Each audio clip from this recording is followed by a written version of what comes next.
बिस्मिल्लाहिर्रहमानिर्रहीम। Dear student, आज का लेसन है लेसन नंबर 9 डेमोन्स्ट्रेटिव एडजेक्टिव के बारे में कि डेमोन्स्ट्रेटिव एडजेक्टिव का हम किस तरह इस्तेमाल करते हैं। तो सबसे पहले तो मैं एडजेक्टिव के बारे में बताऊं कि पहले बता चुका हूं, आज फिर बताता हूं कि एडजेक्टिव क्या चीज़ है। किसी चीज़ की इंफॉर्मेशन और डिस्क्रिप्शन। फॉर एग्जांपल एक बॉल है तो मुझे पता नहीं है कि बॉल किस तरह है, तो अगर मैं इस बॉल के साथ राउंड का लफ्ज़ ऐड कर दूँ तो क्या हो गया, हमें पता चल जाएगा कि बॉल जो है वो गोल है। तो राउंड क्या हो गया, हमारे पास एडजेक्टिव हो गया। और आज हम सीखेंगे डेमोन्स्ट्रेटिव एडजेक्टिव क्या चीज़ है। डेमोन्स्ट्रेटिव का मतलब है किसी चीज़ को पॉइंट आउट करना। तो किसी चीज़ को पॉइंट आउट करना क्या हो गया हमारे पास, डेमोन्स्ट्रेटिव। तो डेमोन्स्ट्रेटिव में हमारे पास 4 चीज़ें आती हैं।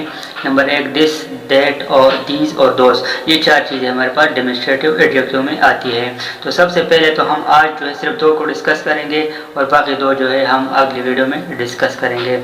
दिस, तो सबसे पहले हम दिस को डिस्कस करते हैं। दिस कोई चीज़ एक हो और आपसे आपके करीब हो तो उसके लिए हम दिस का इस्तेमाल करेंगे।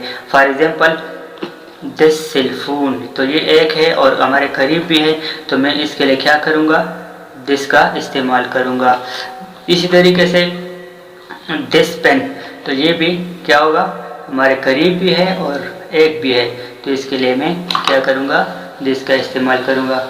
इस तरीके से दैट, कोई चीज़ सिंगुलर हो और थोड़ा सा डिस्टेंस पे भी हो तो इसके लिए हम दैट का इस्तेमाल करेंगे। For example that door. और डेमोन्स्ट्रेटिव एडजेक्टिव में एक बात और है कि आपको पॉइंट आउट करना पड़ता है, यानी किसी चीज़ को हाथ के इशारे से या चेहरे के एक्सप्रेशन से आपने उसको पॉइंट आउट करना है।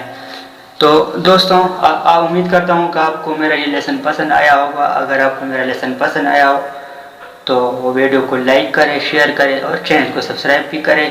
Thank you very much. अपना ख्याल ज़रूर रखें। Thank you.